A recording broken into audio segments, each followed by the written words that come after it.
¿Qué es lo que hace siendo español, viviendo en México? Fui enviado a sorteo al seminario de Guadalajara, donde me he formado. Pero ¿qué le dirías tú a una pareja y tiene el deseo de tener un hijo a toda costa? Para tener un hijo, ¿a cuántos hijos tenemos que asesinar? ¿Que matar?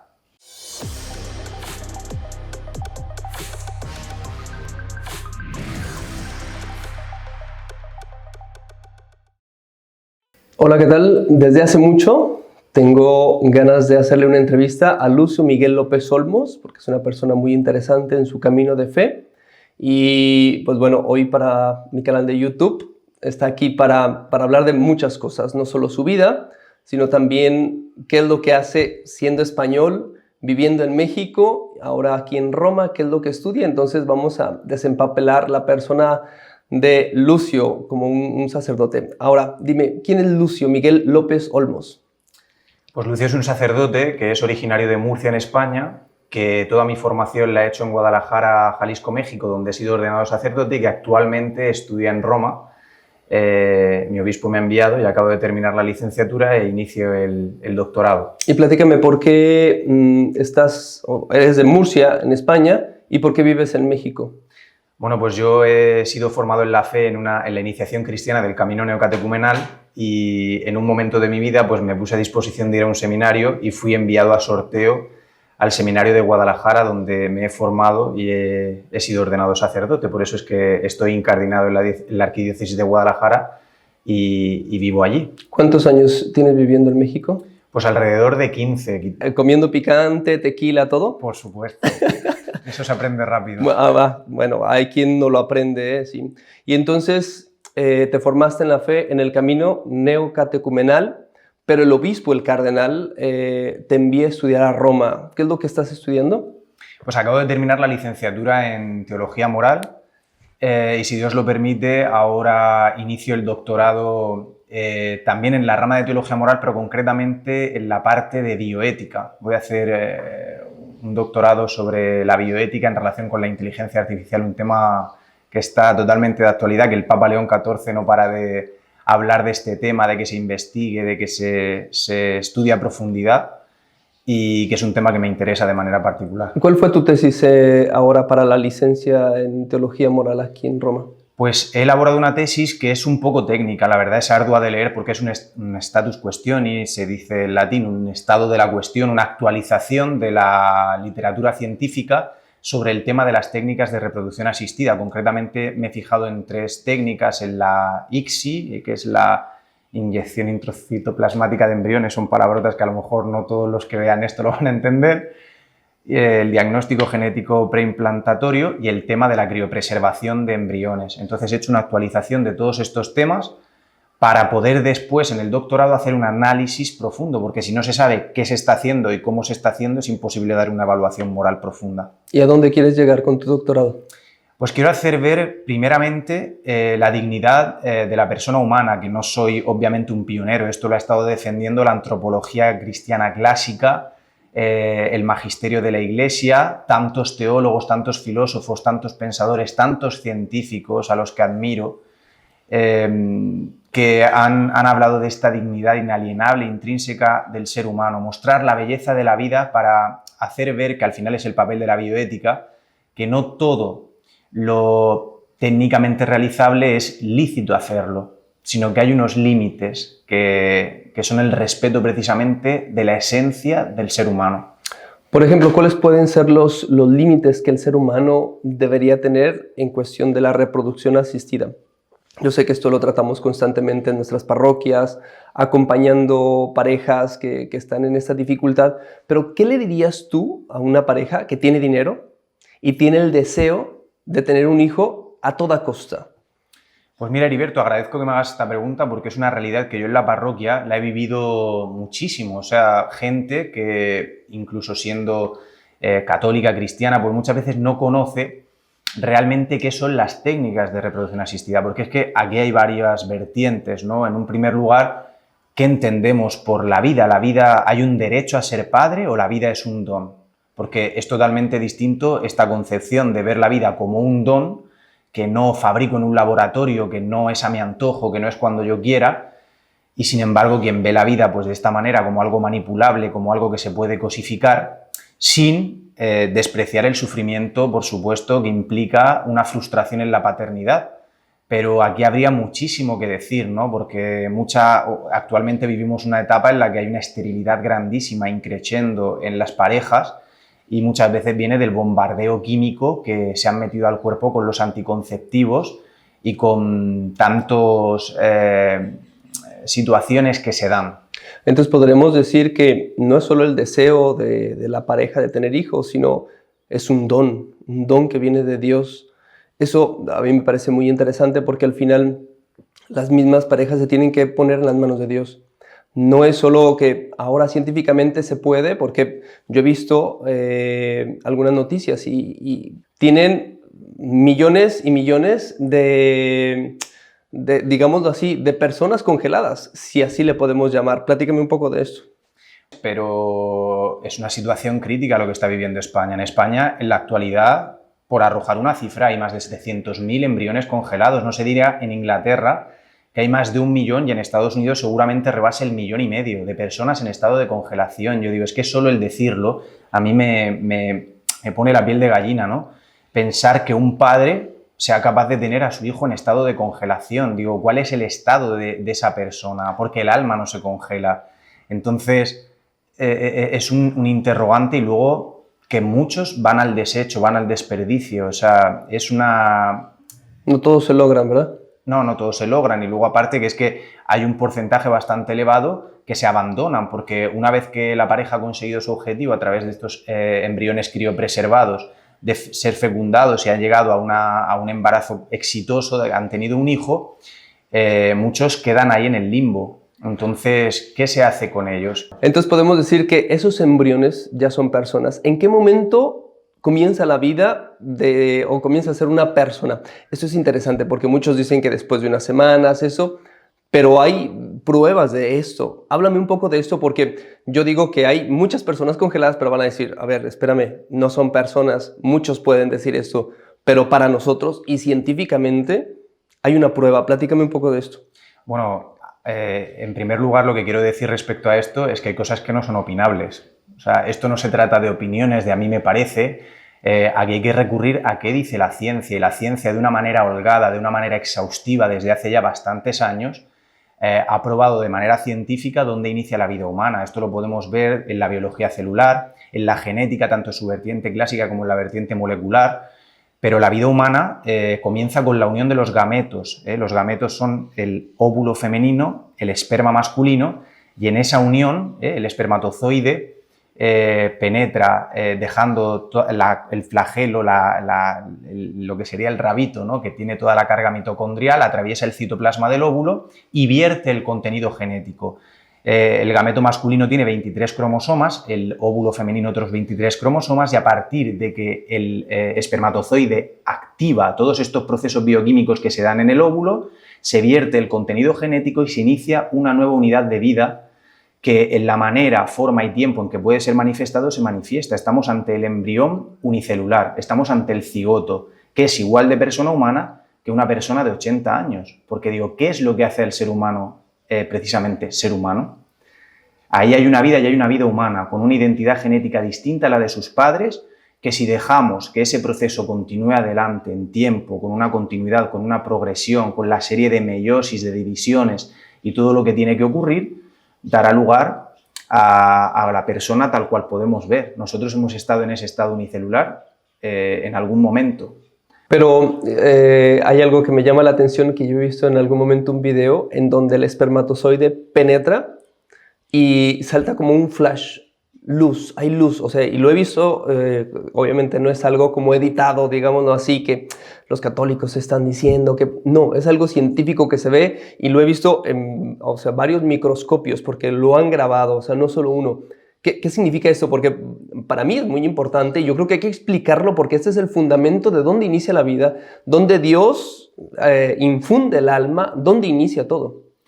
Pues mira, la Sagrada Escritura, que es una fuente primordial para la teología moral, recoge en el Evangelio de San Juan como Cristo a sí mismo se denomina la luz del mundo. Es una catequesis bellísima, toda esta de la luz, ¿no? Porque la luz tiene una función, que es iluminar.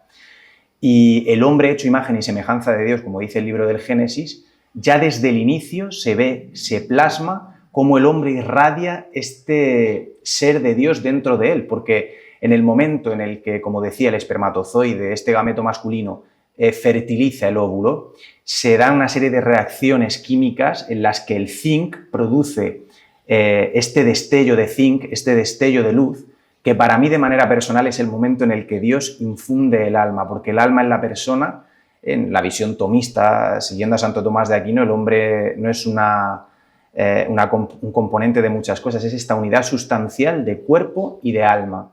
Y en ese momento se da de una manera biológica, de una manera real, y esto en laboratorio, con una serie de fluorescencias que aplican al embrión para estudiarlo, se ha visto, ¿no?, este destello de luz, esta chispa de la vida, es el inicio de la vida. Yo estoy seguro que si muchas parejas, muchos matrimonios, muchas mujeres vieran lo que se hace en los laboratorios con los embriones, cómo hoy se está manipulando la vida humana, cómo se desechan embriones para poder lograr un embarazo, porque hay que decir, esto no puedo dejarlo pasar por alto, pero para conseguir un embarazo exitoso, las tasas en las técnicas de reproducción asistida están alrededor de entre el 20 y el 25% de éxito, o sea que todo un 75% de embriones se pierden, se desechan, se abortan. ¿De verdad merece la pena someterse a estas técnicas para tener un hijo? Para tener un hijo, ¿a cuántos hijos tenemos que asesinar, que matar? Es una cuestión que, desde luego, en las clínicas de reproducción asistida, que siguen proliferando de una manera pasmosa, no te lo van a decir, pero es una realidad. Entonces los padres tienen derecho a saber que para tener un hijo van a tener que matar a varios. Mencionaste algo que me llamó la atención y decías que varios embriones tienen que ser desechados, abortados. Y ahora quiero abrir otro frasco en esta plática sobre el aborto, porque hay un debate ético. Y a mí lo que me llama la atención no es tanto la persona que llega a este momento de abortar, sino qué fue lo que sucedió para que una mujer llegue sola, porque normalmente no está el esposo o el novio o quien la embarazó ahí junto a ella.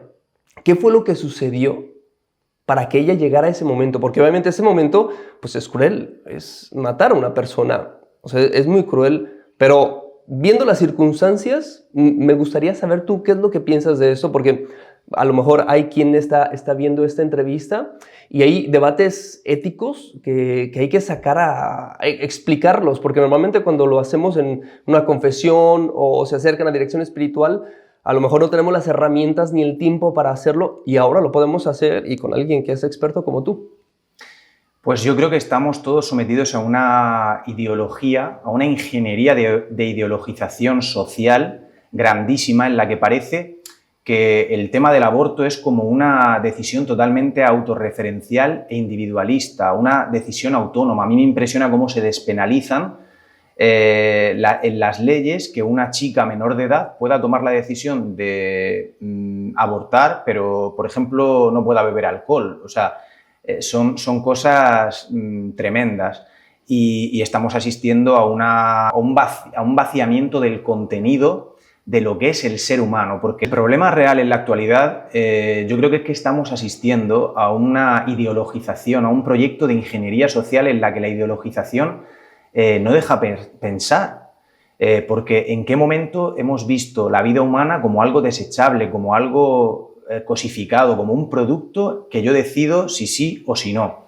Las legislaciones actuales están totalmente vacías de contenido de lo que es el ser humano. Hace falta una antropología seria, una fundamentación filosófica, ontológica seria sobre el estatuto del embrión, porque realmente, por ejemplo, hemos asistido en esta última semana a Inglaterra, ha despenalizado a toda mujer que, aunque el aborto hasta la semana 24 está permitido, no se permite posteriormente. Sin embargo, ninguna mujer que lo haga después va a tener ningún tipo de penalización. Al final es como despenalizar el aborto hasta el día antes. O sea, yo digo, una mujer un día antes o unas horas antes de dar a luz, lo que tiene en su vientre, ¿es vida humana o no es vida humana? ¿Por qué después sí tiene derechos y por qué en el momento de estar en el vientre no lo es? O en Francia, por ejemplo, que quieren introducir en la carta de constitucional de derechos, el derecho al aborto. Es que es un cambio de paradigma total, nos han cambiado el agua. O sea, como hace 15 años algo que estaba perseguido y penado por la ley ahora se ha convertido en un derecho. Es que es un cambio pasmoso.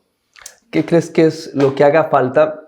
Hablando de las leyes, lo entiendo y veo que es muy clara la dirección, ¿no? Por lo que estamos viendo. ¿Cómo hacerles llegar la información a las personas que están decidiendo en este momento si abortan o no, tomar la decisión de quedarse con el bebé? O sea, ¿cuáles opciones pueden encontrar? Porque todo lo ven en contra, porque es un gasto, y la ley apoya esto. Pero entonces no es tanto ver la cuestión de los gobiernos, sino atacar el problema de raíz. ¿Tú qué es lo que crees que hace falta en la cuestión de educación, en la cuestión de formación de las nuevas generaciones? Pues yo creo que hay que mostrar la belleza de la vida, la ética del don, ver verdaderamente qué es lo que sucede. Yo estoy convencido que si a una mujer se le enseña qué es el embarazo a nivel biológico, a nivel molecular, o sea, una pregunta que los científicos se hacen actualmente y que les deja pasmados, por decirlo de alguna manera, impresionados, es decir, ¿por qué la mujer no aborta de manera espontánea al hijo cuando se concibe en su vientre? Porque lo natural es que un cuerpo extraño dentro de nuestro cuerpo, cuando, por ejemplo, tenemos un virus, todo el organismo a nivel inmunológico se reprograma y a través de las cellular killers, de las células asesinas, de las cell killers, va y mata y ataca ese tumor, ese agente patógeno. Sin embargo, la mujer, desde el minuto cero, se reprograma. ¿Y por qué se reprograma? Porque ese embrión unicelular, totipotencial, ese cigoto, envía señales a la madre, empieza el diálogo materno-filial, hay un vínculo de apego y todo esto está fundamentadísimo en muchos estudios que ha hecho la Universidad de Navarra, Natalia López Moratalla, que es una fenómeno en este tema, y es impresionante ver esto, o sea, cómo la mujer se reprograma, ¿no? A través de procesos bioquímicos, a través de los factores LIF, a través de tantas cosas que ocurren en ella. Y no solo no ataca la vida, sino que la acoge, se reprograma, empieza a pasarle el oxígeno, a pasarle el alimento, a pasarle el riego sanguíneo. Es una cosa maravillosa. La aventura arquitectónica de la vida es una cosa increíble, que si la viéramos de verdad y comprendiéramos lo que es, no creo que un ser humano en un estado racional normal, viendo todo esto, pueda querer eliminar la vida humana, sea en el estado embrionario, sea en la etapa de mórula, de blástula, en la etapa en la que esté. La vida humana es vida humana en todos sus estadios y se manifiesta en tiempo y forma en la manera que puede hacerlo en ese momento concreto. Bueno, mira, ahí está explicado de una manera muy extensa y correcta para las personas que probablemente no puedan explicarlo, pueden compartir este video para aquellas personas que estén dudando y vean la belleza de la vida. Y ahora me voy a pasar a la otra parte. Ya vimos el inicio de la vida, ahora vamos a ver el fin de la vida, el hecho de la eutanasia. Y me llama la atención porque hay que explicar lo que es la eutanasia y qué diferencia tiene con el suicidio asistido, que hablamos al final de la vida, y lo que queremos es empapar a las personas que están viendo este video de esta información para que realmente se sientan hijos de Dios, ¿no? ¿Tú qué piensas de esto? Pues mira, la primera laguna que yo veo en este tema, que por cierto en España se aprobó en medio de toda esta crisis de la pandemia de una manera por debajo, sin haber un serio debate y una reflexión bioética, moral, filosófica, con una sincera fundamentación. Se nota que fue una ley que se metió casi... hay una confusión de términos. A mí me impresionan estas entrevistas, ¿no?, que hacen a la gente por la calle y dice, ¿tú estás de acuerdo con la eutanasia? Y claro, la gente escucha eutanasia y piensa que la eutanasia es una ayuda para morir a todos aquellos que están con sufrimientos terribles y no tienen otra manera. Pero yo digo, de hecho, la misma etimología de la palabra eutanasia del griego quiere decir el bien morir. Pero digo, ¿qué es morir bien? Morir bien es que se acabe totalmente el sufrimiento físico, morir bien es tener alguien con quien poder ser acompañado en ese tiempo, morir bien no es tener unos cuidados paliativos que te permitan morir sin dolor de manera digna. Entonces aquí lo que hay es una confusión terminológica grandísima, hay que diferenciar entre eutanasia, entre suicidio asistido, entre cuidados paliativos, entre, por ejemplo, un encarnizamiento terapéutico. Aquí habría que profundizar y explicar qué es cada cosa, porque si no la gente se va a estos casos extremos, ¿no? Una persona que está postrada en una silla de ruedas no sé cuántos años y ya no tiene sentido a la vida y quiere morir. Pero digo, hay muchas cosas que hacer antes de empujar o llevar a esa persona a que acabe con su vida. Hay una pendiente resbaladiza. En la legislación del Benelux, en toda la zona de Bélgica, Holanda, Luxemburgo, países pioneros en la aprobación de la eutanasia, se ha visto cómo las personas mayores huyen para no ser asesinadas, porque al final esto abre la puerta al asesinato. Un hijo que su padre tiene 90 años, que está muy malo, que está enfermo, y que tiene una buena cuenta del banco, perdón por lo que estoy diciendo, pero es que es así, porque se ha demostrado, desconecta a su padre del aparato, se queda con su herencia y encima le ahorra al gobierno que esté sosteniendo el tratamiento médico de este hombre, que es un ahorro bastante grande, se quita, digamos así, entre comillas, el problema de en medio y encima, pues hereda. Es una ganga. Aquí en Italia yo he visto algunos anuncios en donde muchas personas dicen, yo quiero decidir, y hablan precisamente de la promoción de la eutanasia. Pero hay algo interesante, porque si las personas, creo yo, desde mi punto de vista, tienen el amor de la familia, tienen los cuidados paliativos, o sea, porque no se trata de sufrir, y la Iglesia lo dice claramente, se trata de que tengan todo lo que necesitan en ese momento y que no estén sufriendo por una enfermedad. Yo creo que no decidirían quitarse la vida. Yo creo que realmente al final hay algo de fondo, que es dinero, que está detrás de esta promoción. Una persona amada puede soportar el final de la vida, porque también está disfrutando, o sea, Dios le está dando la capacidad de estar con los suyos hasta el final. ¿O tú qué opinas? No podemos ser necios. La eutanasia le conviene a los estados, porque es mucho menos costoso matar a una persona que acompañarla, invertir en cuidados paliativos, invertir en gente que lo acompañe, que lo ayude a acompañar a las familias, humanizar la medicina, que al final es la función de la bioética, humanizar la tecnología, humanizar los tratamientos. Entonces no podemos negar que es un ahorro para los gobiernos, que les interesa, porque se ahorran muchísimo. Entonces obviamente que claro que detrás de este negocio de la muerte está el dinero. Y lo vemos en la manera en que se introducen estas leyes. Por eso yo creo que la verdadera inversión debería ser en cuidados paliativos. En los países más desarrollados del occidente europeo no hay una seria investigación, inversión en cuidados paliativos. Hay muchísimo por hacer, porque obviamente cuando se descubre la dignidad de la vida, esto no se trata de cristianos contra no creyentes, no es eso. La persona humana tiene una dignidad también cuando está con un cáncer terminal, también cuando está con una enfermedad incurable, y esa vida merece ser vivida, obviamente ayudándole en el momento del sufrimiento, porque el defender la vida no es un estoicismo, no es un masoquismo, no es un sufrir por sufrir. Pero y además esto está demostrado, una cosa es lo que uno piensa cuando todavía no está enfermo. A la mayoría de gente que está de acuerdo con la eutanasia es aquella gente que todavía no sufre una enfermedad, pero cuando uno se ve ahí, a lo mejor todavía tienes ganas de seguir viviendo. Cuando estás bien acompañado, cuando tienes una dirección espiritual, cuando tienes, yo digo, el cielo abierto. ¿Qué le dirías tú a una persona que está contemplando la eutanasia como una opción? Que dice, yo sí lo haría. O sea, ya directamente esa persona que lo está decidiendo, que lo está pensando, porque no quiere ser una carga, porque no quiere sufrir una enfermedad. ¿Qué le dirías? Pues es un tema muy delicado, pero yo, obviamente, cada situación, cada caso hay que tratarlo de una manera concreta porque son situaciones muy diversas, pero lo que yo le diría es que el don de su vida vale más que cualquier argumento que quiera acabar con ella. La vida es un don y no nos lo damos o nos lo quitamos nosotros. No por casualidad, en toda la Sagrada Escritura, en la cosmovisión judeocristiana de la tradición occidental, en el acervo europeo siempre se ha defendido la dignidad humana desde el inicio, desde su concepción hasta el fin, porque la vida es un don, que no estamos llamados a apropiarnos, sino que estamos llamados a custodiar.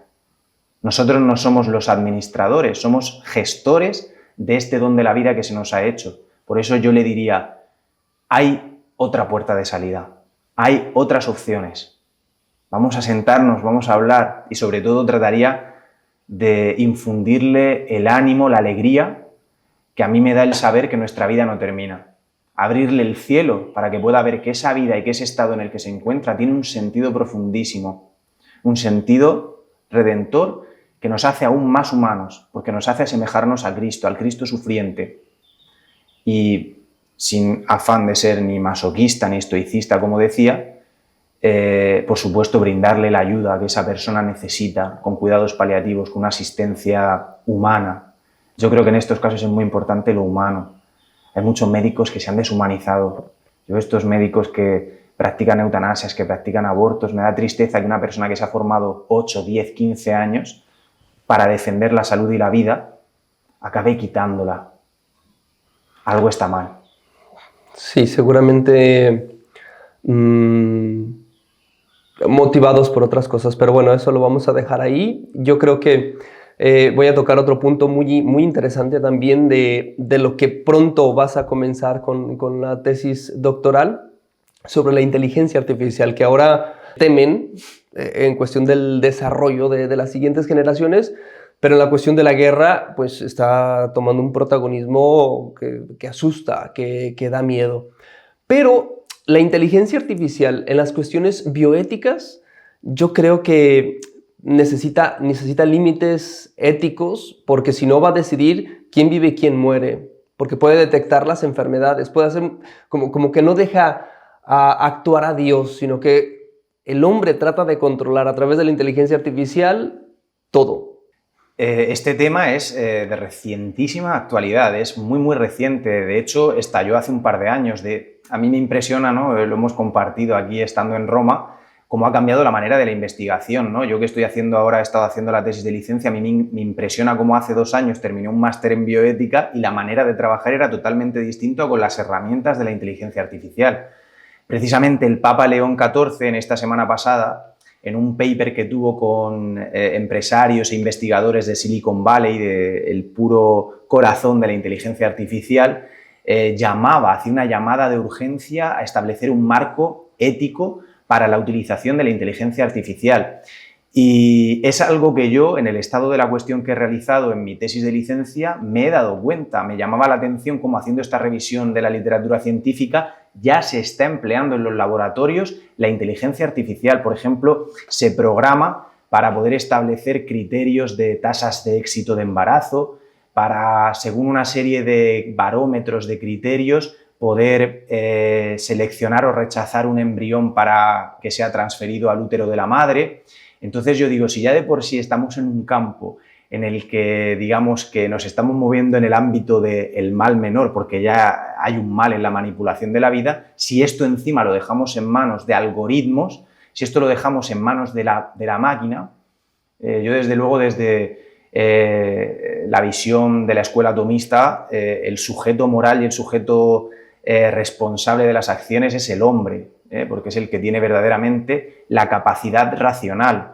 Entonces muchos hablan de si se le puede imputar la responsabilidad a la máquina, a la inteligencia artificial, pero realmente no olvidemos que por más que se llame inteligencia artificial, detrás de toda máquina hay una persona que ha hecho una programación. El problema está en si el hombre va a programar estas máquinas como una ayuda preciosa, maravillosa, porque se brindan oportunidades verdaderamente impresionantes para la medicina, para la educación, en todos los ámbitos, o se programa para el mal. Porque programar la inteligencia para el mal puede significar la deshumanización, la cosificación del ser humano y una ética de la perversidad. Hay códigos deontológicos en la televisión, cuando había mensajes subliminales que limitaban y prohibían algunas cosas, ¿no? Para no manipular. La inteligencia artificial no tiene esos códigos deontológicos. Ahora se utiliza para bien o para mal. Es como un cuchillo. Entonces puedes hacer cosas muy buenas y cosas muy malas. ¿Cuál sería para ti algunos rasgos de estos códigos o estos límites éticos que debe tener la inteligencia artificial? Pues precisamente esa es la tarea. Es que, como te decía, es algo muy incipiente, son tecnologías emergentes. Yo, de hecho, este año me meteré en profundidad seguramente en un grupo de estudio a trabajar sobre esto, porque es lo que está pidiendo precisamente el Papa, como buen león, ha detectado, ha olido esta necesidad y está instando a los teólogos, a los bioéticos, a todos los especialistas en el tema a que creen este marco, porque es algo nuevo. Ahora nos estamos moviendo en un terreno un poco pantanoso, se ven la capacidad de la tecnología, sin embargo no se ven las limitantes o el marco en el que deben ser desarrolladas. Hay que hacer todo un campo, un estatuto epistemológico de la inteligencia artificial y yo creo que por ahí está la tarea y además me parece algo apasionante, interesante para de verdad poder sacar toda la potencialidad y utilizarla de todo este desarrollo, de toda esta ingeniería para el bien. ¿Qué pasaría si la inteligencia artificial comienza a tomar el mando en la medicina, a deshumanizar propiamente a los médicos que con valores éticos, incluso evangélicos, deciden lo mejor para las personas? La inteligencia artificial no tiene esos valores, tiene sesgos de quien la programa realmente, o sea, quien la entrena, que tú la puedes entrenar para eso. Y hay un riesgo muy, muy grande. ¿Qué pasaría si la inteligencia artificial comienza a tomar tecnológicamente las decisiones? Pues mira, actualmente yo creo que eso, actualmente, hablo de 2025, del mes de junio, todavía realmente no es factible que la inteligencia artificial superponga la libertad del hombre, la pisotee, por decirlo así. Como te decía al inicio, yo creo que aquí la clave está en toda esta gente que hace estos cálculos algorítmicos, que hace estas estadísticas, que hace todas estas cosas para que la inteligencia artificial funcione, que sea gente verdaderamente formada en un marco ético jurídico que sea legal, que sea aceptable, que sea posible y que humanice, por ejemplo, en el campo de la biomedicina, que humanice a la medicina, que humanice. Y yo creo que, por más que queramos, el ser humano tiene algo que se llama alma, tiene algo que se llaman emociones, tiene algo que se llama la capacidad de acumular a nivel histórico experiencias, y eso la inteligencia artificial, por más bien que esté programada, nunca lo tendrá. Por eso lo genuinamente humano lo tiene el hombre, no lo tiene ninguna máquina. Por eso no nos olvidemos que lo que hace al hombre ser hombre es precisamente esto, su alma, la vivencia, lo que hace. El ser el colofón de la creación de Dios para mí, como persona cristiana, y que está llamado a precisamente administrar todo esto que el Señor le permite y le pone en las manos. Pues te agradezco muchísimo. No sé si quieras agregar algo, porque hemos hablado de inicio de la vida, fin de la vida, inteligencia artificial en temas bioéticos, pero no sé si quieras agregar algo más. ¿Quieres decir algo para las personas que están viendo esta entrevista? Pues yo simplemente, no sé quién vaya a ver esta entrevista, pero sí lo que diría, a mí me abrió mucho los ojos el realizar unos estudios de máster en bioética, esta profundización que estoy haciendo en Roma, todo el bagaje de estudios, y yo le diría a la gente que se forme, que no se conforme con tantas cosas, tantas mentiras disfrazadas de verdad que se dicen, que se anuncian, que tengamos un criterio propio. Yo creo que tenemos derecho a equivocarnos, pero que esa equivocación nos sirva para poder buscar el bien en nuestra vida. Yo como moralista se lo puedo decir, la vida del hombre la mueve un fin. ¿Cuál es el fin que nos mueve? ¿Es el aquí, ahora, la autorreferencialidad, el hedonismo, el egoísmo? ¿O es verdaderamente lo que realiza el hombre, que es el amar? Y cuando todo se hace con amor, cuando todo se hace como donación, cuando todo se hace para amar, creo que todo cobra su justa medida y todas las piezas del puzzle encajan. Entonces, que aprovechen todas las oportunidades que tengan para verdaderamente formarse, porque yo creo que razón y fe, ciencia y fe no están discutidas, no están separadas. Como decía Juan Pablo II en Fides et Ratio, son una simbiosis y una unidad perfecta que creo que le dan un sentido mucho más profundo a todo. Sí, muy bien. Oye, si alguien tiene alguna duda, quiere hacerte una pregunta directa, ¿dónde te puede encontrar? Pues no sé si vas a poner aquí en el vídeo, pues... Es momento de la publicidad, o sea, puedes decir tu Instagram, puedes decir tu YouTube. Pues tú lo pones por ahí debajo, que yo sabes tú que no soy muy tecnológico.